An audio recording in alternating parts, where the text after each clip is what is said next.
Mbote na bino nyonso partout bozolanda biso, partout bozolanda émission na biso, napesi bino mbote na kombo na Yesu Christ.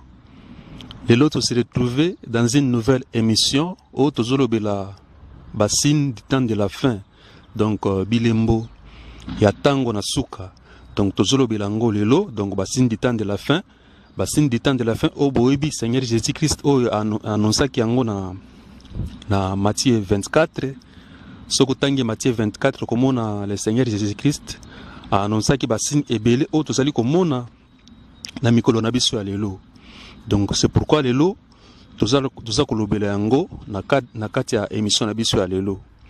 Alors na Matthieu 24, Seigneur Jésus-Christ a annoncé ki basin ebele, a annoncé ki vraiment basin ebele. Mais biso na cadre émission na biso tozo numérer juste 10 signes. Oza kotalisa ke nous sommes dans le temps de la fin. 10 signes oza kotalisa biso ke nous sommes dans le temps dernier. Donc 10 signes oza kotalisa biso ke l'enlèvement de l'église ezali proche. Donc ezali ba signe oyo tozali komona yango partout, donc tozali komona yango partout, tozali kolire yango partout. Lelo donc vi makambo ndenge ezoleka na mokili. Donc vi makambo tozokomona na mokili lelo ata mutu oyo asambelaka te azo conclure kaka ke non mokili komi na suka. Donc voilà. Donc ezali basino tozali komona yango vraiment donc partout na bamboka, presque tout bamboka nyonso tozali komona yango. Donc par là tozali ko conclure vraiment que nous sommes bel et bien dans le temps de la fin. Tozali komona donc ba prophétie biblique ebele na ba verset biblique ebele ezali ko se réaliser lelo. Donc c'est pour vous dire que la Bible ezali livre moko ezali vraiment digne ya confiance. Nous devons prendre vraiment la Bible au sérieux parce que makambo ebele Bible ya annonçaki yango nte tozali komona yango lelo ezali ko s'accomplir. Donc voilà, yango na tozolobela lelo basin du temps de la fin. Alors basin oyo tokopesa bino lelo na cadre émission na biso tozali ko appuyer yango sur des versets bibliques parce que nous devons être bibliques, parce que Bible oyo yango nde donc codes de la route na biso. Donc yango nde vraiment donc livre na biso oyo to se référera nango. Donc tozali ko appuyer basini wana par des versets bibliques. Donc voilà. Alors beta émission na biso ezali ke ezali d'abord ya ko faire réaliser bino ke batant o tozali il n'y a vraiment plus de temps à perdre. Ezali temps ya ma se quitter. Ezali temps ya ko sakana te. Ezali temps oyo nous devons prendre les choses de Dieu au sérieux. Ezali temps oyo nous devons faire tout pour que sala oyo ezali l'essentiel. Ezali temps lisusu te ozala un chrétien un pied dedans un pied dehors, un chrétien ni chaud ni froid, non. Pendant que nous allons bassin oyo, donc nous allons conclure que Seigneur Jésus-Christ alingi aya. Donc nous devons prendre la vie chrétienne au sérieux. Nous devons être sérieux parce que Jésus-Christ a allé vraiment à la porte. Après ça, il y mukolote, après ça, il y a RT, après ça, il y a moite, après ça, il y a anete ou ya kozonga. Mais après ça, il y a quand même bassine. Alors, que ceux qui bomoni boy, baki, na ningina zonga. Mais les autres, ils ont bassine yango, ils ont s'accomplir na miso na biso. Tozali komona yango, on dirait tozali komona yango te. Na ba église bele kutu, on n'en parle pas. Bazolo bela makambo mususu, baza ailleurs.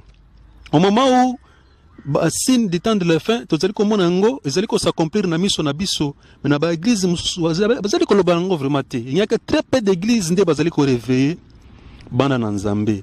Donc voilà pourquoi émission bandeko nanga pour ko faire réaliser bino ke ezata ya ko sakana te, ezata oyo nous devons nous réveiller, nous devons être debout parce que le Seigneur Jésus-Christ il est à la porte parce que l'enlèvement de l'église est allé proche. Donc voilà bita émission na biso alelo. Alors bozala toujours branché, donc bozala toujours scotché na kati la chaîne na biso la joie parfaite. Bozala toujours branché, donc bozala toujours scotché vraiment émission oyo ezali vraiment très importante. Vraiment, vous allez brancher, que ce soit dans la net, vous allez brancher dans les réseaux sociaux, même dans la télévision. Vous allez toujours brancher. Hein? Donc, c'est vraiment une émission très importante, les signes du temps de la fin. Donc, vous allez brancher Belé. Alors, avant tout, banda, nazo pesambote na ma sœur Angèle Lotonga. Ma sœur Angèle Lotonga na pesiombote. Hein? Donc, ma sœur Angèle, la prophétesse de Dieu. La pesiombote place aux alliés. N'a que zolandanga na réseaux sociaux. Que Dieu te bénisse, ma sœur. Au sala toujours musala yanzambe. Donc, au sala yango toujours. Musala nzambe te ekende toujours liboso. Nazope sape mbote na mon frère Patrick Kalonda, hein? Donc mon frère Patrick, que Dieu te bénisse, hein? Donc il n'y a pas allé serviteur de Dieu, que Dieu te bénisse mon frère, courage pour l'œuvre de Dieu. Nazope sape mbote na très chère Denise, sois béni place aux alliés, donc que Dieu te bénisse abondamment. Alors vous allez toujours brancher, hein? Donc dans la chaîne Nabiso, vous allez brancher, vous allez scotcher, hein? Donc la joie parfaite, donc vous allez brancher bilé les autres allez kolobela bilembo ya tango na suka parce que mokili komi na suka, donc vous allez brancher, vous allez toujours scotcher. Alors avant de banda émission Nabiso, vous allez proposer les binonano une chanson, donc une chanson, il y a notre sœur Blanche Tudilu, une chanson oyo ezali intitulée Bilembo ya suka. Donc ezali chanson oyo ezali ko cadrer kaka na makambo oyo tozali kolobela lelo les signes des temps de la fin. Donc bolanda chanson oyo Bilembo ya suka, bolanda ba parole ya chanson oyo, donc Bilembo ya suka, notre sœur Blanche Tudilu. On se retrouve tout juste après.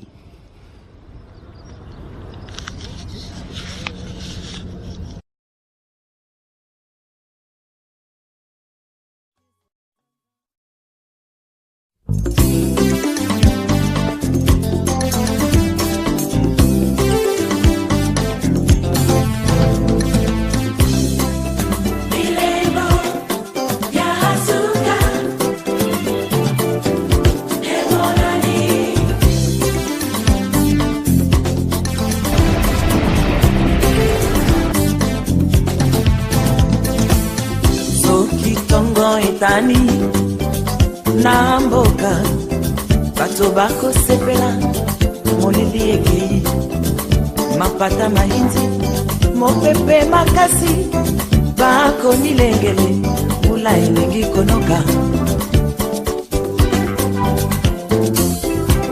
kasi liloba na Nzambe epesi biso bilembo bizali kolakisa kozonga na nkolo Yesu. Awana mokili bilembo yango yo moko na moko ezali kokokisama mokolo yango bato bakolela e mokolo yango bakoluka lobiko solo bandeko ekozala trota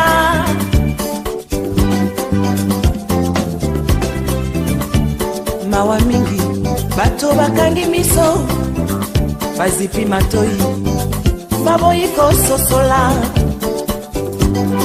tokeba le Dieu de princesse, prince, amour, majestat.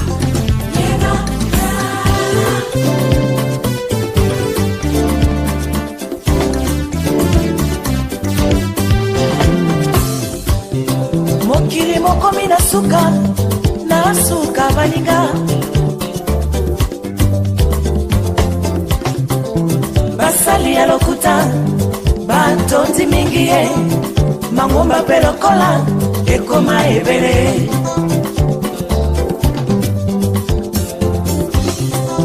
bilembo bimonani na miso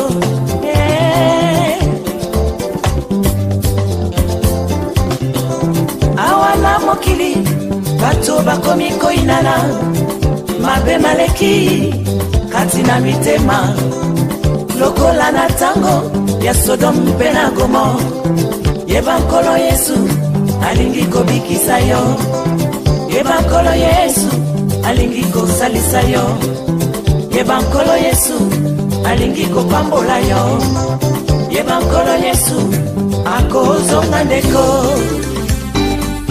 Mon Dieu est le Dieu de Shadrach, Todili. Yes.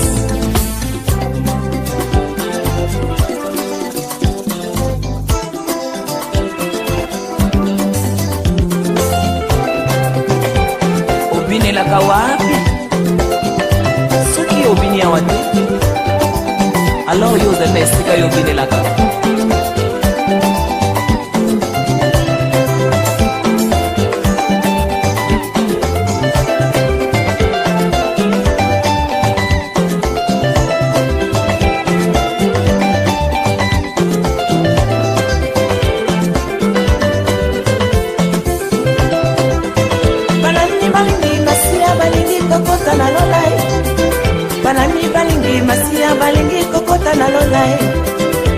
Seule solution, la crainte de la parole de Dieu.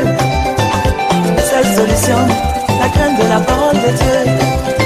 Banani balingi masia balingi kokota na lolai. Banani balingi masia balingi kokota na lolai. Seule solution, obanga lilo bala nzambe. Seule solution, kotosa mibeko na Yahweh.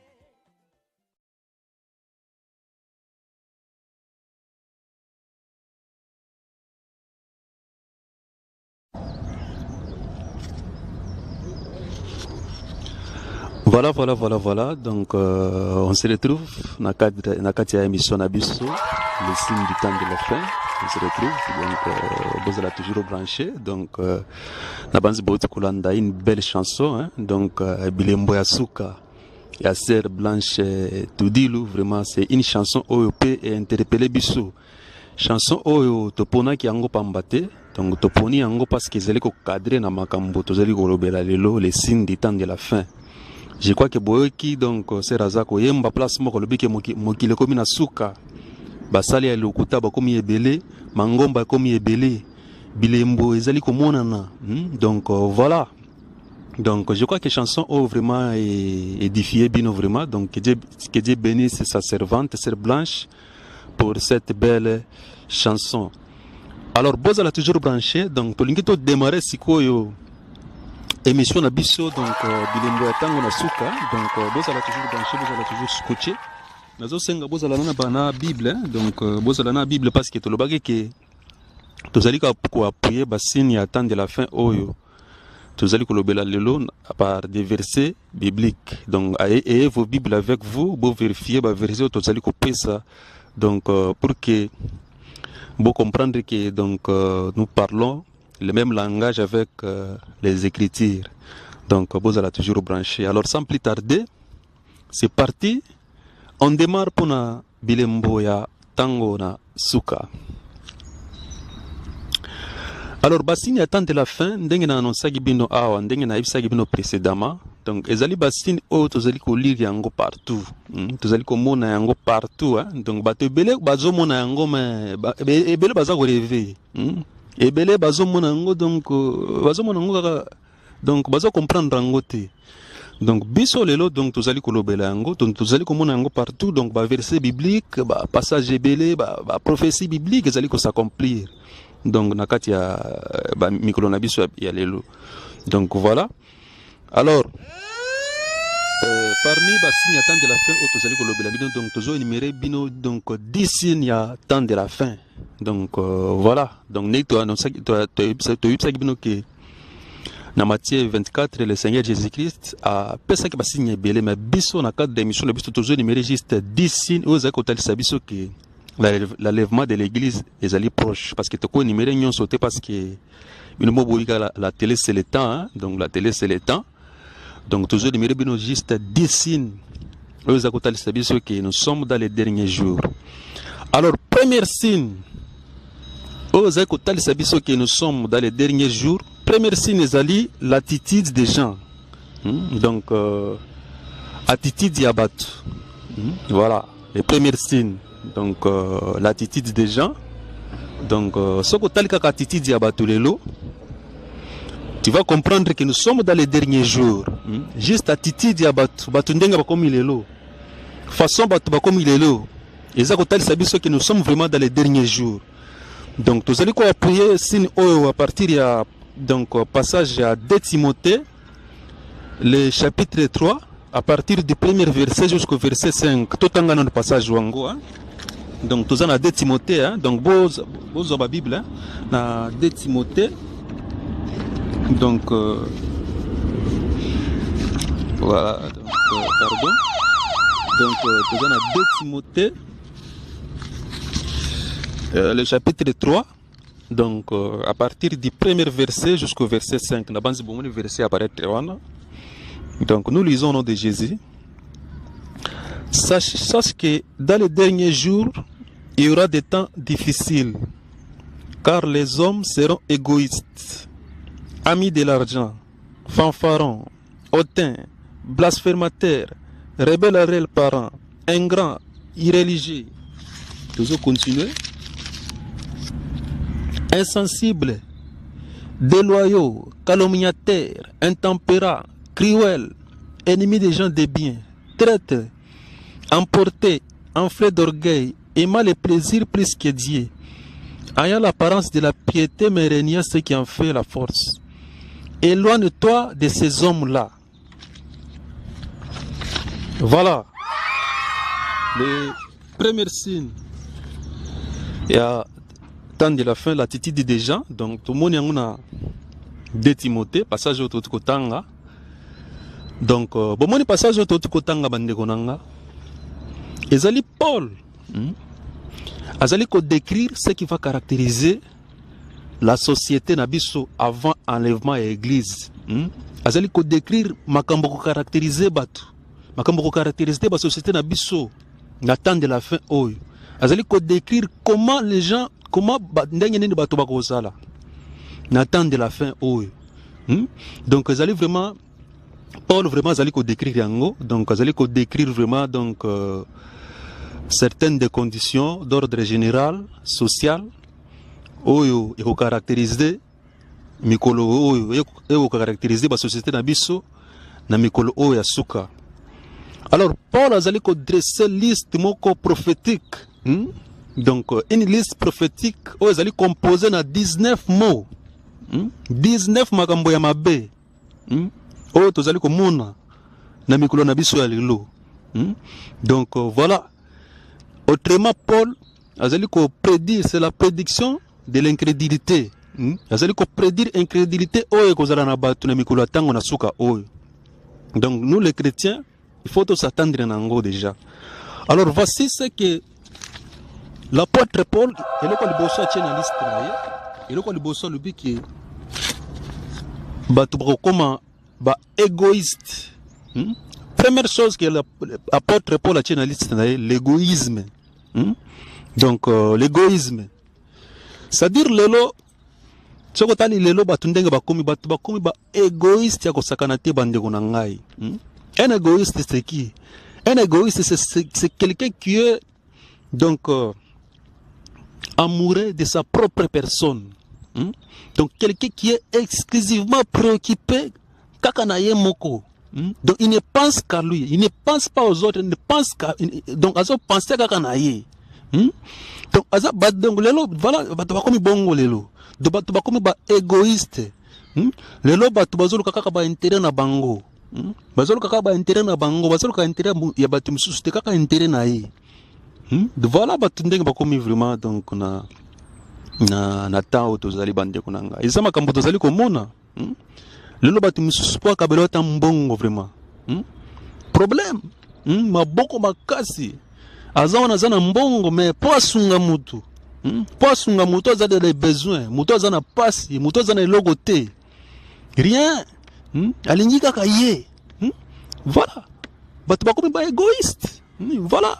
Bande konanga. Eza makambo to sali komona bande konanga. Donc Bible ezali vraiment vrai bande konanga. Bible ezali parole ezali donc digne ya confiance bande konanga.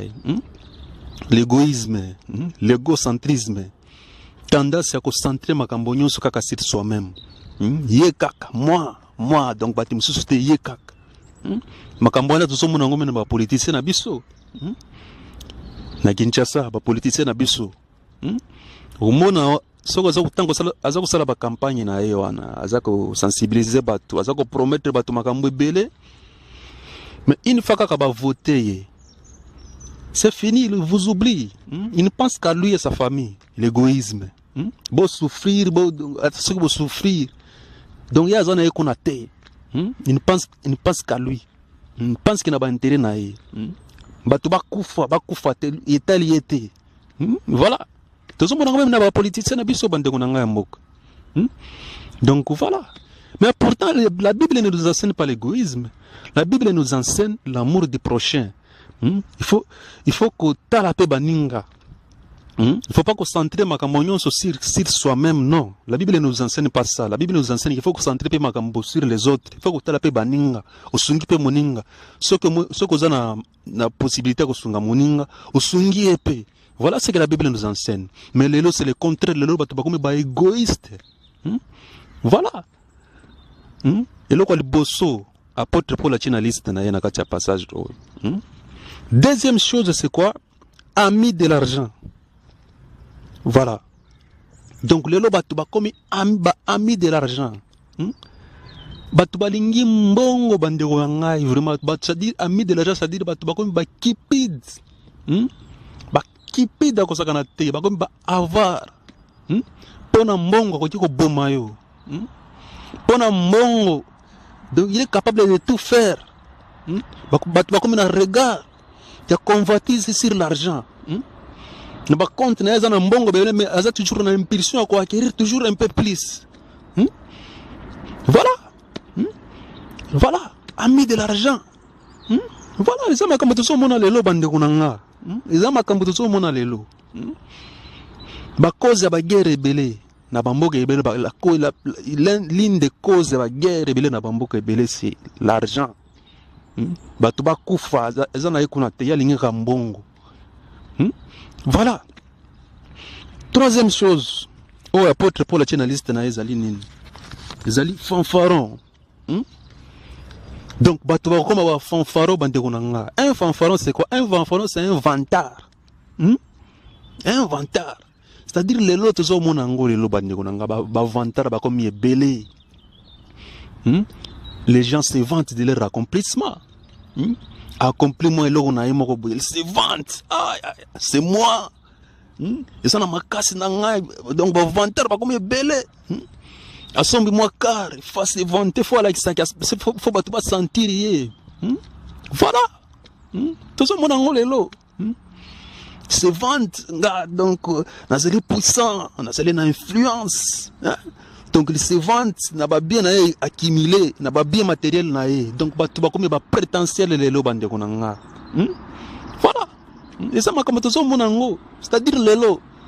Donc tout ça mon a de moins en moins bato baza humble, tout ça mon a bango de moins en moins, mais de plus en plus bato baza ba vantard ba orgueil ende bato tout ça mon a les lots. Donc moi j'ai autant na compte na j'ai boy donc alingi kamila kisakaka amila kisaki donc faut pas sentir donc voilà et ça m'a comme tout ce monde ça va signer attendre de la fin bande konanga. Troisième logo ma bien apôtre Paul la chinaliste na voilà. Je crois que passage ezali ça passage moko za mo mulai donc passage oyo eza mo mulai donc 2 Timothée chapitre 3, les versets 1 à 5. Donc, pesi biso baliste ya makambo mabe ko caractériser société na biso. Isa belé mais biso tochika kana 3 nanu parce qu'on ne peut pas tout t'expliquer. Donc, on vous promet que si Dieu le veut, on fera une vidéo on fera to kosala vidéo moko zika sur passage to ko expliquer ka makambo nyonso wana ezali na se. To expliquer juste 3 premiers mots. Égoïsme, ami de l'argent, avantage.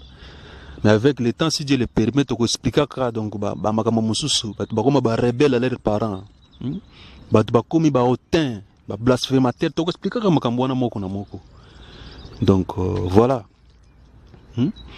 Donc c'est-à-dire bande konanga lelo soko tali vraiment génération na biso oyo vraiment bande konanga génération oyo tozali lelo ezali participer ma bande konanga, c'est-à-dire génération oyo ils ont un respect à mon côté. Ce côté le respect à les sous-souter les lots. Il n'y a aucun respect. Il n'y a qu'à voir sur les réseaux sociaux, bande konangai. C'est vraiment affolant, c'est juste affolant dans les réseaux sociaux. Donc, makambozo les réseaux sociaux, respect à te bande konanga. Makambozo ko cimenter société na biso lelo ezali nini? Ezali sexe, bolimbisanga, donc bolimbisanga vraiment je dois le dire. Botala les réseaux sociaux, ça sexe, ba bêtise na bêtise.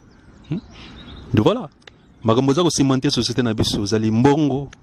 Ils ont l'alcool, ils ont drogue, surtout en Europe. Donc voilà. Donc, ça devient normal les lobes dans les réseaux sociaux. Donc, tu vas publier des bêtises, tu vas poster des photos de moitié ni, tout ni.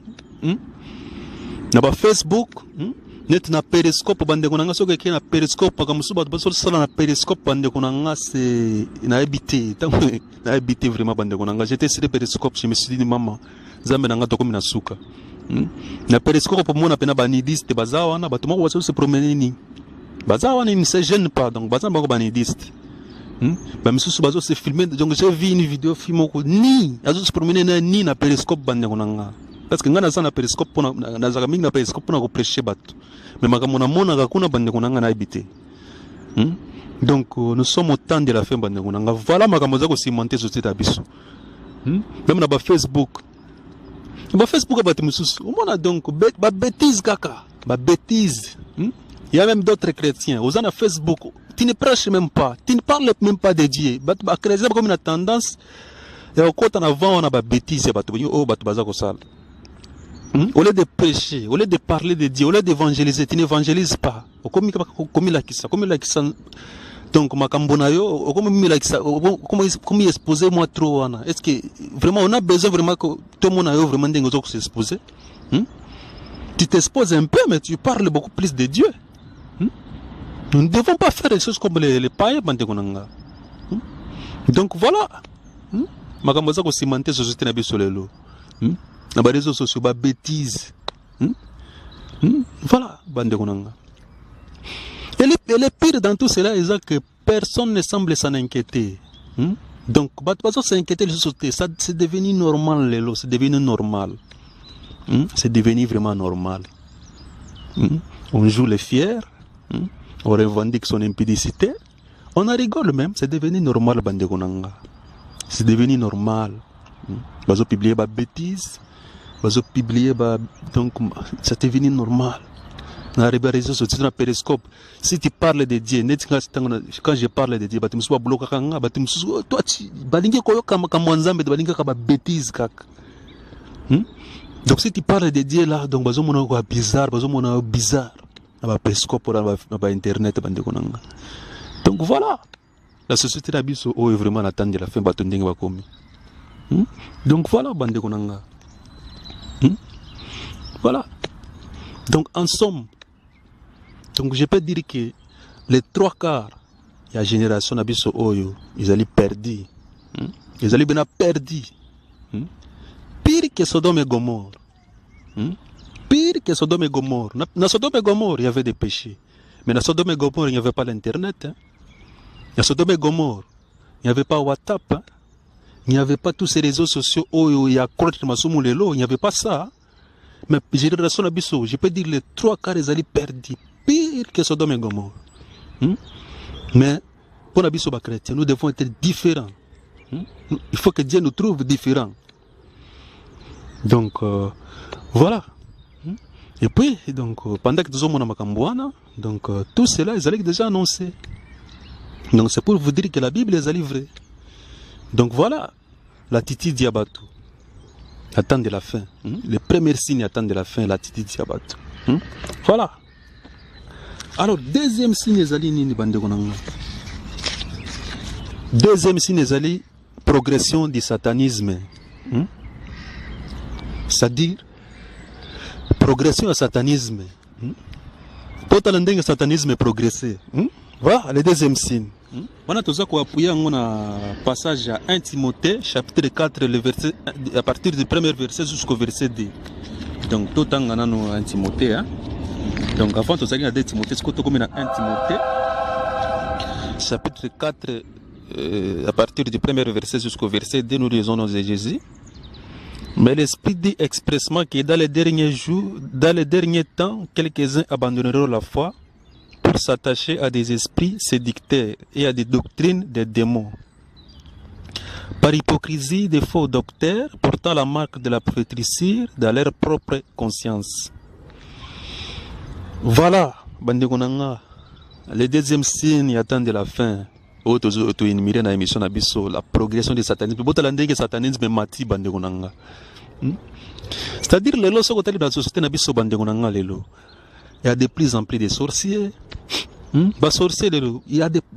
y a de plus en plus de sorciers. Même en Europe, parce que les gens croient qu'en Europe, il n'y a pas de sorciers. En Europe, il y a des sorciers. Bien en Afrique. En Europe, il y a des sorciers, Bazali, Bandoki, Bazali. Donc, il y a de plus en plus de sorciers, les lots. Même dans l'église. Baso Kendel même dans l'église. Batondi dans l'église. Surtout dans le temps de la fin. Dans le temps de la fin, Satan ne travaille plus dans le monde. Satan côté mingi dans l'église. Atindi ba gens na mingi dans l'église. Ba sorcier bandoki baza trop dans l'église. Yango on a vraiment na pesa toujours conseil on a basali na Nzambe. Cher pasteur, ce que vous avez dans l'église, dans l'église, vous avez vie de prière au niveau, cher pasteur. Vie de prière au niveau. Et ça, dans l'église, vous avez vie de prière à haut niveau. La prière est pète. Dans l'église, vous avez aussi tonda kuna trop. Parce que ça, vous avez tonda mingi parce que vous avez dérangé bango zate. Mais dans l'église, vous avez vie de prière à haut niveau. Vous avez aussi résister dans l'église, vous allez déranger, vous allez donc voilà. Donc il y a de plus en plus de sorciers. Il y a de plus en plus d'esprits d'antéchrist. L'esprit d'antéchrist va commis. Antéchrist va commis bande konanga. C'est-à-dire au monde donc batu baza ko se moquer na makambo nzambe. Baza se moquer na nzambe. Comme j'ai vu une vidéo motomo pas sous les bibles. Pas sous les Bibles, donc, il a dit que ma Bible était, donc, pas sous les yango. Donc, à boire yango na poubelle. Voilà, tout bas un esprit d'antéchrist. Même dans une autre vidéo, j'ai vu mon tomoko, donc, tumbi Bible. Voilà. Voilà comment les gens sont dans le dernier jour. Et puis, il y a de plus en plus de démons. Bademo baza trop bademo bakomi trop bakomi kotambola bakomi ulata même nzota donc bakomi ulata chéri emla bakomi même kotambola bademo. Donc voilà. Donc pendant que sommes na makambo nyonso oyo donc batu ba mo trouver ngo normal. To sommes na makambo nyonso wana mais les gens bazo fungola misute. Les gens bazo trouver ngo vraiment normal kaka. Voilà. Nous en parlons, même toujours, nous en parlons, toujours le bilango. Mais les gens pensent que ce ne sont que absurdités. Ce ne sont que paranoïa. Et pourtant, ils ont comme toujours au monde. Lelo, na Kinshasa, bako mocha ba banderole, ba toba ikari, bako mocha ba banderole. Bako mosala pe ba campagne d'évangélisation. Ba tibina banderole, bazo inviter batu na biloko na bango. Avant, ba banda ko bata mama lelo, bako bima vraiment lelo. Bazo ka lisu sonité. Les abassines attendent de la fin. Donc voilà. Comme tu as banderole. Donc les lots, comme il peut fier. Oh, moi j'appartiens à telle loge. Comme il peut fier. Hein. Bazo batama les sociétés bande konanga. Tout ça, moi, comme tu veux en normal. Donc, et tu sais que basala. Donc, ba chaîne à télévision. Basala ba émission, nek nazo sala émission boué. Et tu sais que basala ba émission. Et tu sais que bas fungur sa ba chaîne à radio pe.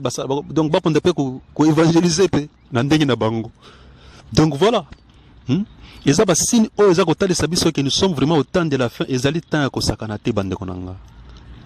Ils ont temps, oh, nous faut toujours makambo nzambe au sérieux bande konanga. Nous devons être réveillés parce que le Seigneur Jésus-Christ a allé vraiment à la porte. Enlèvement de l'église, ils allaient proche. Comment on makambo nyo son normal te, ils ont signe à temps de la fin bande konanga. Donc voilà. Voilà bande konanga. Alors, troisième signe, il attend de la fin, zali nini, zali l'idolâtrie. L'idolâtrie, bandegonanga. Donc, l'idolâtrie, le troisième signe des temps de la fin. On a toujours prié, on va partir à Romain. Donc, à Romain chapitre 1, le verset 25. Romain chapitre 1, le verset 25, nous lisons de Jésus. Et qui ont changé la vérité de Dieu en mensonge et qui ont adoré et servi la créature au lieu du Créateur, qui est béni éternellement. Amen. Voilà, le troisième signe du temps de la fin, l'idolâtrie. L'idolâtrie comme il trouve les lots bandegonanga. Ils ont ma mona. Donc l'idolâtrie. C'est-à-dire que la taba bastar mondain. Comme idole, ya batebele. Les gens vont te dire, moi je suis fan de telle star. Je suis fan de Beyoncé. Je suis fan de Madonna. Je suis fan de Nicki Minaj, de Rihanna. Voilà. En tout cas, parce que ce sont des gens qui ont vendu leur âme au diable. Mais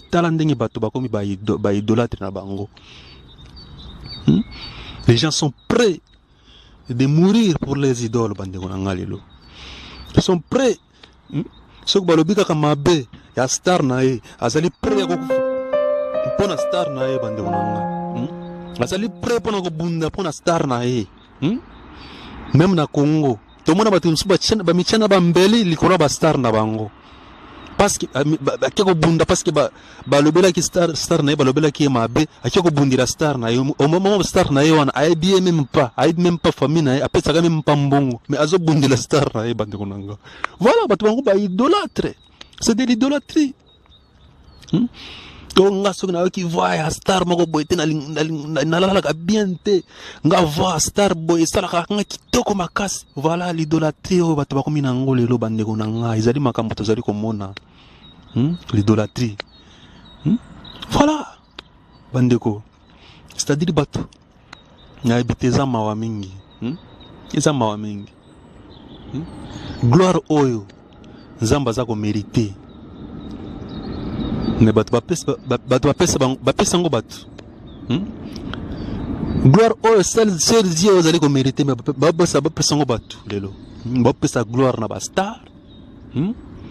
Même ba star o ba misusu bazo mbenga ba chrétien belé ba comme ba idolâtre na bango. Habité même la musique chrétienne lelo ko ne comme mingi. Au moins la musicien chrétien solo paquet. Nazana ba fanatique nanga donc musicien chrétien pe comme ba fanatique bandeko nanga ils attendent de la fête bandeko na épité tout ça vraiment attendre de la fête. Voilà bandeko nanga comment les gens sont devenus na kati ya mokili na biso lelo. Voilà ndenge bato ba komi. Donc voilà les ali mawa mingi bandeko nanga. Mais Bible biso banana nzambe Bible biso que nous devons être différents. Nous ne devons pas être des idolâtres. Nous ne devons pas donner la gloire aux gloire aux Nzamba za ko mériter toujours. Toko pesa ngo mutu. C'est faut to pesa. Nzambe mo gloire wana parce que Nzamba partage sa gloire na mutu ti. Donc voilà. Ça dit que le bateau. Bazo adorer la créature. Beaucoup de gens, ils adorent la créature plutôt que les créateurs. Nzamba za wana bato bazo adorer les sociétés, bato bakoma adorer ba créature, bakoma adorer bato. Bakoma adorer bato, bakoma exalter bato, bato bakoma ba idolâtre bandeko nanga. Voilà le troisième signe d'attente de la fin bandeko nanga. Vous allez participer mao. Vous allez participer mao. Pendant que tout ça comme na makambo oyo Bible prophétisa ki yango bandeko nanga. Donc Bible ezali livre moko ezali vrai, ezali livre moko ezali digne ya confiance bandeko nanga. Donc voilà. Et bizarrement, Bastaroana, ce sont les gens qui ont vendu, comme je l'ai dit précédemment, qui ont vendu leur âme au diable. Ce sont les agents du diable. Bastaroana, Bastar. Ce sont les agents du diable, bateau, évangéliste à diable, batouana. Bazala la clarté. Ils sont là, dans la mission na bango, zali komema bato ebele na enfer. C'est ça leur mission principale. À partir de banzembo na bango, à partir de œuvre na bango, bazo mema bato ebele na enfer. Voilà, mais bato bango ba idolâtre na bango. Au moins même d'autres chrétiens. Azana musique à star moko mondaine na téléphone na yo kango, na ba YouTube la kango. Tu es idolâtre. Si Jésus-Christ revient, pendant que tu as musique, on est au Canada na lola. Attends, ce qu'on parle la langue, on est au Canada na lola. Tu seras enlevé. Repends-toi, bande konanga. Repentez-vous. Voilà. Alors, vous êtes toujours branché, hein? Donc, vous êtes toujours scotché dans la émission Nabiso, hein? Donc, les signes des temps de la fin. Donc, vous avez compris que ça m'a est très important et ça m'a kamomoko de ça comme on a ngolelo. Et ça m'a kamomoko donc tout ça mon ango vraiment lelo. Donc, voilà, vous êtes toujours branché, hein? Donc, vous êtes toujours scotché. Donc, que Dieu vous bénisse abondamment. Donc, partout vous êtes Nabiso, hein? Donc, vous êtes toujours branché. Alors, avant de continuer, donc, vous balancer les bidons zembo mususu, hein? Donc, une chanson, mais avant zembo, nous avons fait une sœur Constance, ma sœur Constance, que Dieu te bénisse, que Dieu te garde, ma sœur. Nous avons fait ma sœur Julie, Nzamba Zalanayo, Nzamba Pambolayo, place vous allez. Nous avons fait une très chère Bernadette. Donc, très chère Bernadette, qui est bénisse, hein? Donc, on a vu que vous avez connecté aux Hollandais, émission Oyo, donc les signes du temps de la fin. Donc, on a vu que l'émission vous allez réveiller, on a vu que vous allez déjà réveiller, Bandekonanga. Donc, réveillons-nous, Bandekonanga. Donc, réveillons-nous parce que Jésus-Christ est à la porte. Bilimbo Tang, on a souka yango, tout ça, comme on a réveillons-nous, Bandekonanga. Donc, vous allez toujours brancher. Alors, toujours, donc, une chanson qui s'intitule Constat. Donc, Constat, c'est une chanson à frère Charles Mumbaya. Donc, Constat. Donc, une chanson donc, à Charles Mumbaya. Donc, bolanta chanson oya. Donc, bolanta surtout, parole à chanson oyo. Donc, Constat. Et puis, on se retrouve tout juste après.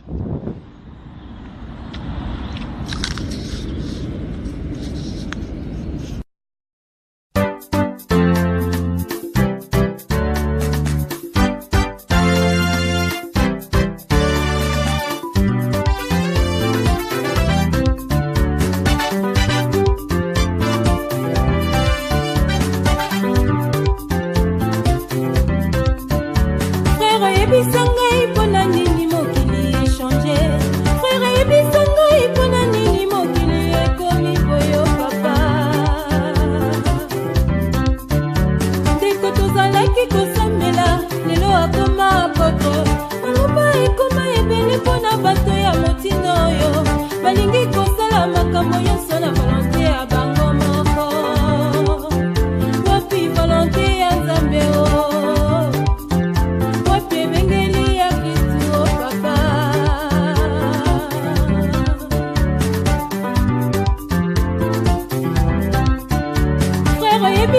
kasi mangomba ebele ekoma lingablo ya batei bakristu mpe biloko nyonso ekoma babien prime na bango moko wapi lingomba ya kristu wapi lingomba mosantu o papa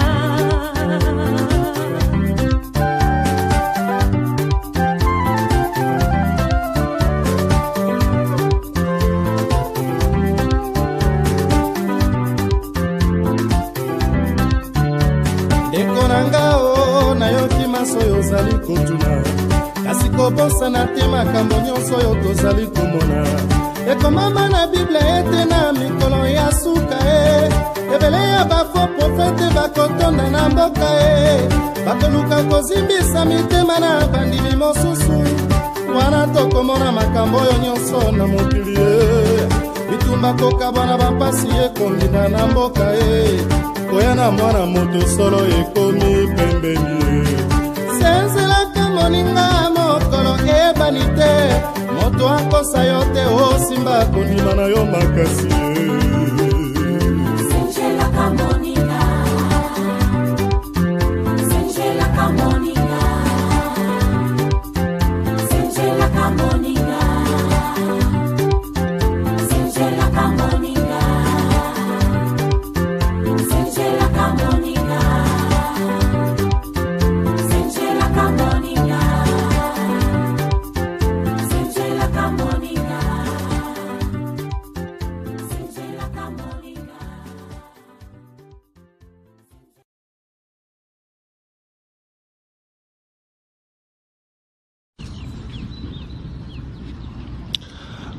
Voilà, donc on se retrouve na kati ya émission na biso, donc bilembo ya tango na suka, donc on se retrouve na banzi bauti kolanda une belle chanson, hein, donc Constat, donc c'est vraiment une chanson vraiment ya kitoko ya frère Charles Mombaya, donc je crois qu'à cette époque-là, Bandako célébrait 25 ans de musique chrétienne. Je crois que vous avez suivi surtout ma parole, hein? Donc il y a chanson, donc c'est une chanson que j'aime bien. Donc bazo sala basali Dio na sœur Angèle, bazo tuna na ba question. Donc vous avez suivi, hein? Donc ba chanson tozali ko pona ngo pa mate parce que za ba chanson oyo. C'est ko cadrer mingi kaka na makambo to sa ko loba awa, donc le signe des temps de la fin. Bon moni place moko sœur Angèle azo ko tuna lobiki kat na Bible tozo mona ki baloba lobiki donc lingombe ezali ya Christ. Mais mangombe belé lelo et comme magablo ya batei. Donc voilà, eza makambo tozo mona bande konanga. Je crois que na ba sino toza ko pesa ko comprendre peu donc makambo a parti place wana sera lobi logo wana. Et pour mon place mon frère lobi que donc bitumba kozala donc to senzela tout ça, hein, to senzela donc parce que toyebi mkolote toyebi mkolote. Donc voilà. C'est vraiment une belle chanson, vraiment. Donc, je crois que la chanson est édifiée, bien mingi, vraiment. Alors, vous allez toujours brancher, donc, vous allez toujours scotcher, toujours continuer.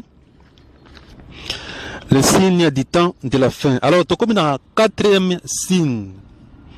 Quatrième signe, c'est les sectes et fausses églises. Voilà. Les sectes et fausses églises. On a toujours quoi appuyer, on a passage à 2 Pierre, chapitre 2. À partir du premier verset jusqu'au verset 3. Tout en anglais, nous. Donc, nous en avons 2 Pierre. Donc, je crois que vous avez des Bibles. Hein? Donc, 2 Pierre, chapitre 2. À partir du premier verset jusqu'au verset 3, nous lisons au nom de Jésus.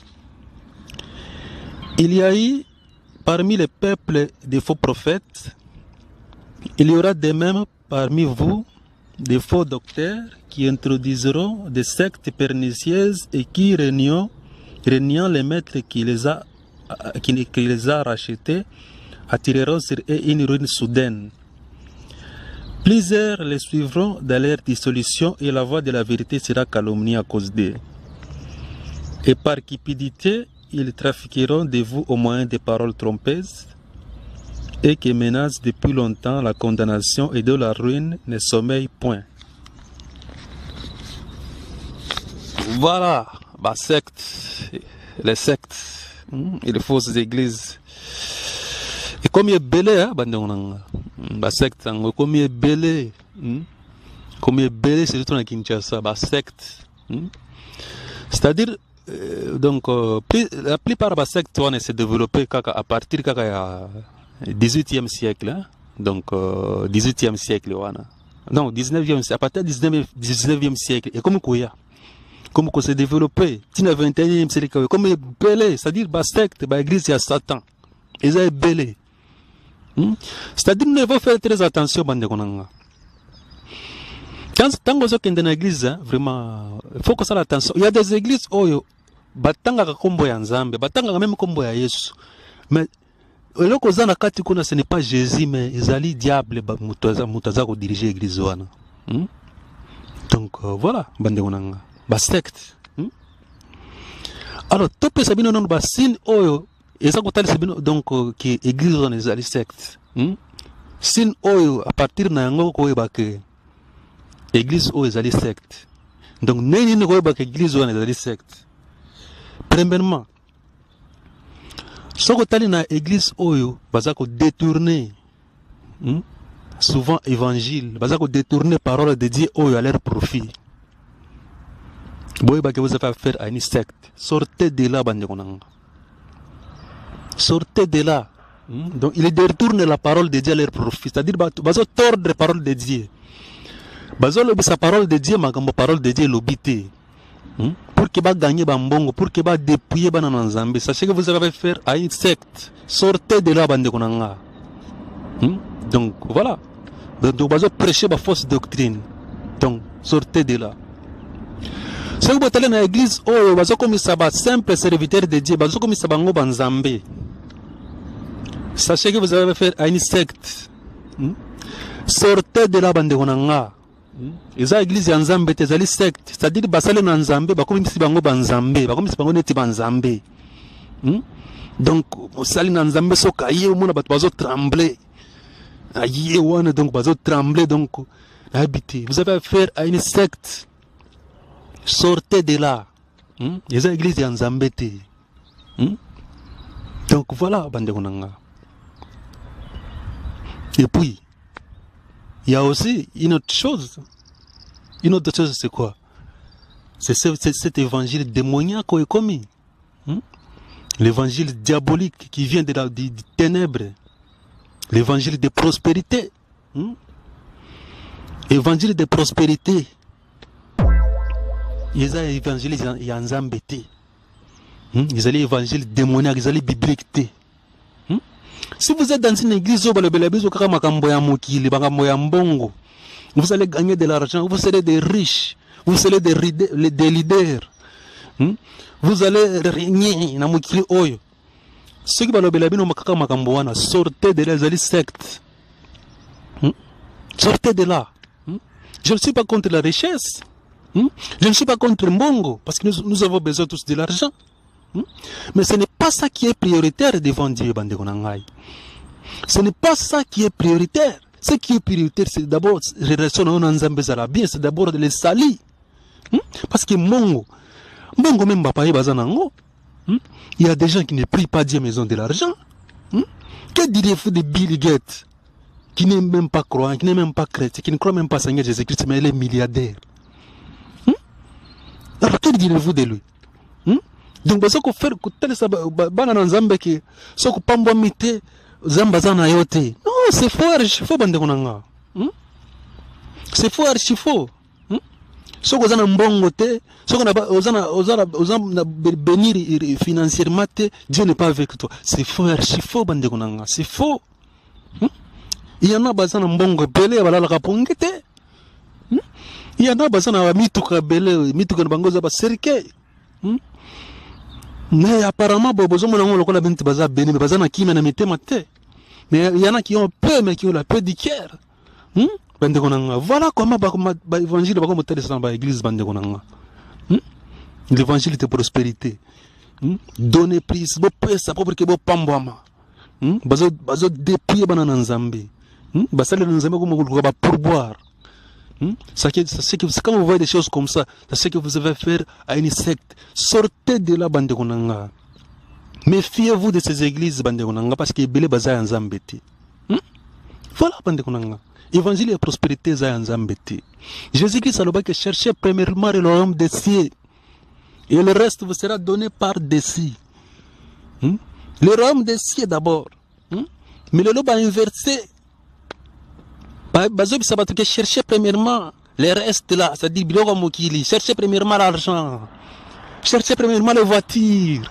Cherchez premièrement les maisons. Et puis, le royaume des cieux vous sera donné par les cieux. Inverser le Kona. Si vous avez ce qui vous avez ce que vous avez faire à une secte, sortez de là. Dieu n'est pas là. C'est le diable qui est là. Voilà. Le quatrième signe attend de la fin. Les sectes et les fausses églises.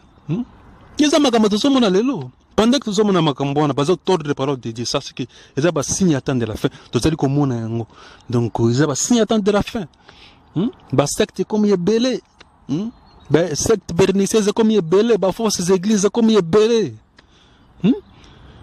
Donc, voilà, Bandegonanga. Voilà. Voilà, Bandegonanga, vraiment. Donc, nous sommes vraiment au temps de la fin. Donc, c'est pour vous dire que la Bible est vraie, Bandegonanga. La Bible, les allez livrer, nous devons prendre au sérieux. Prenons au sérieux la Bible, les allez livrer, les allez dignes à confiance. Prenons au sérieux la parole de Dieu. Donc, voilà, Bandegonanga. Et puis, le cinquième signe du temps de la fin, c'est quoi? Le cinquième signe, c'est le faux prophète. Le faux prophète, comme il peut être belé, le faux prophète. Comme il est belé, Bandegonanga lelo.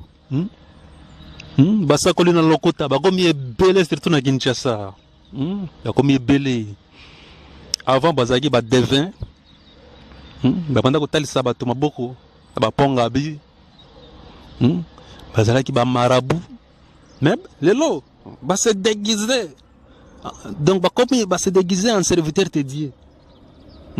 Mais pourtant, ce sont les loups féroces. Tout en gagnant, nous. Donc, tout en vraiment. Donc, Actes chapitre 20, le verset 29. Donc, voilà. Nous lisons au nom de Jésus. Je sais qu'il s'introduira parmi vous, après mon départ, des loups cruels qui n'épargneront pas les troupeaux de Dieu. Voilà. Bah, faux prophète, bah, comme il est belé. Bah, là, tu me poses à même. Bah, là, bah, ça, manette, quand basali nanzambe, ça, basali nanzambeti. Donc, bah, là, tu me poses à même, au-dedans de ce sont des loups féroces, bah, faux prophète. Voilà. Bogoy babango n'engine, bogoy babango na misana na bango.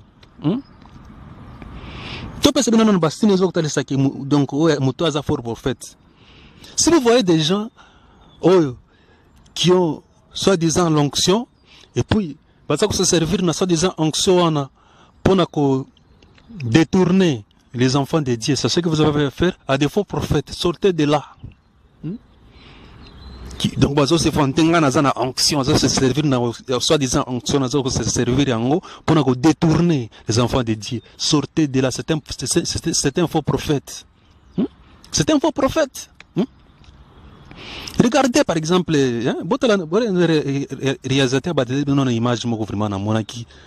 Bazom melisa montomoko donc maman moko bazom melisa eau de javel soit disant qui est pour la délivrance. Réalisateur balancer une image.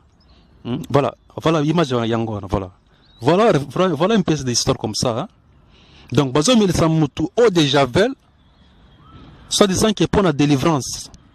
Voilà, ce sont des faux prophètes. Méfiez-vous d'eux.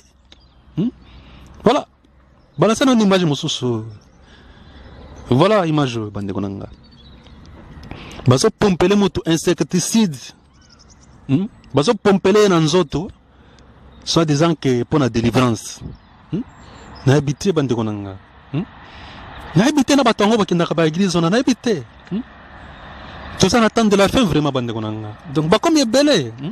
Ba faux prophète. Ba to baso sala biloko ndingon. Botala bazo matela batu. Délivrance à moto donc a memi vraiment pasteur le color vraiment na habité bazo matela batu bazo fande la likora batu. Donc voilà ba faux prophète bango wana. bozomona bango te ou bien bozomona bango te bandeko nanga. Voilà bile motango na suka. Donc sortez de là bandeko nanga, ce sont des faux prophètes. Baza basali na nzambe te. Baza basali à Satan qui se déguise na basali na nzambe. Donc voilà bandeko nanga ba faux prophètes. C'est-à-dire on a donc la image parce que n'habité. C'est terrible ça. Donc bazo mel ça ba eau de javel, bazo pomper le bateau insecticide. Et puis je me demande l'état ça bandeko nanga, l'état ne peut pas tolérer ce genre de choses. Baza bato bako ya ko arrêter. L'État ne peut pas tolérer ce genre de choses, bandeko nanga quand même. Voilà. Comme il est belé. Il y a faux prophète. Pourquoi pas bango ndenge nini lisusu? Baza wana donc balingi gloire na bango. Avant gloire ya Nzambe, c'est-à-dire ils veulent leur propre gloire. Ngai kaka gloire na donc soko biki sima mutu. Asali faux miracle wana muta biki gloire nyonso zongeliye. Voilà ba faux prophète bango wana. Baza trop. Alingi ya gloire na bango. Voilà. Bongo ba bango lisusu ndenge nini? Donc basine za ebele. Basako se servir na poste na bango pour obtenir des faveurs. Donc voilà, ba faux prophète bango wana. Bazako donc ba misusu mona donc bazako prétendre même que la banzambe. Voilà. Donc banzambe donc baso se prétendre que la banzambe. Lakini banzambe bele babima. Longa na zanzambe. Mais comment nzambe ça wela mutuka nzambe aweki posa ya mai nzambe akia koluka direct mutu nzamba bungi nzamba bunga ka vraiment nzamba belaka na habité baza ba faux prophète ils ba signe attendre la fin bande konanga. Donc voilà. Donc méfiez-vous de ces gens-là bande konanga baza ya nzambe te batondi ebele surtout na Kinshasa batondi ebele même en Nairobi batondi ebele basala biloko oyo. Méfiez-vous de ces gens-là. Ce sont des loups féroces. Parce que c'est déguisé en serviteur de Dieu. Basali en Zambete. Donc voilà bande konanga. Méfiez-vous.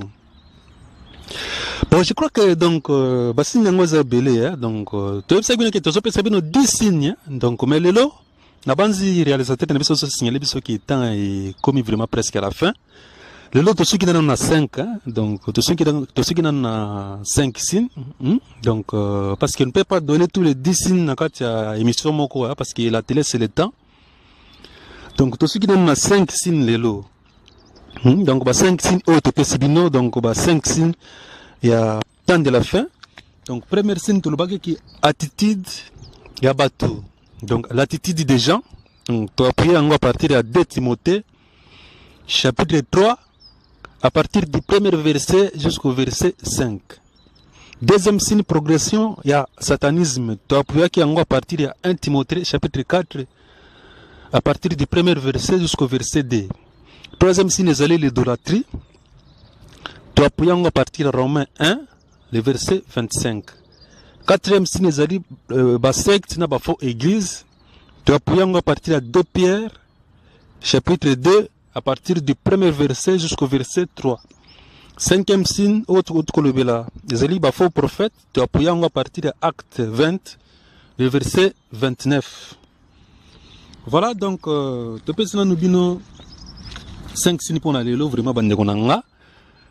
Prochainement, on fera une vidéo les autres 5 signes qui ont été calés.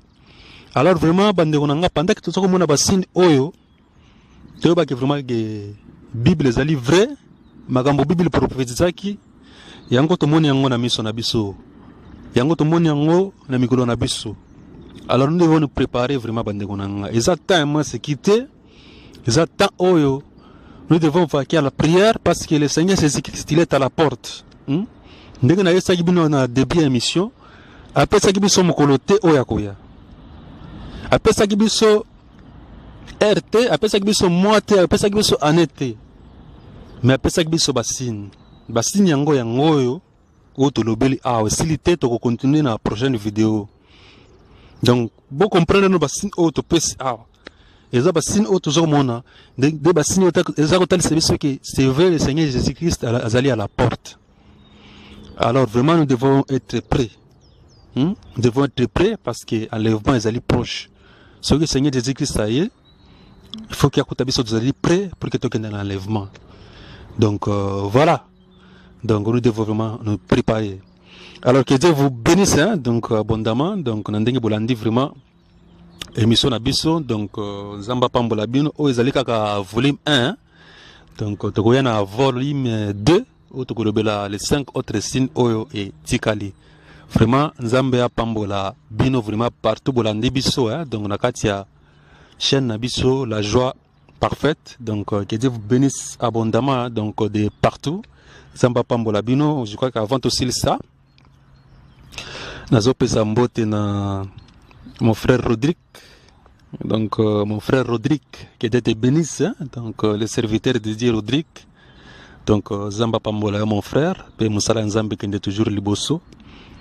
Na Pespembote na pasteur Rigan, donc pasteur Rigan qui était bénisse, na bi que Evre Nzambe qui est toujours liboso, na bi que landi pe ba signe oyo ya tande la fin oyo to le bel awa donc vraiment les allez vraiment ba signe moko très important faut que landa pe pona ko avertir pe église na yokuna na pespembote na très chère Margaret donc très chère Margaret qui était bénisse abondamment.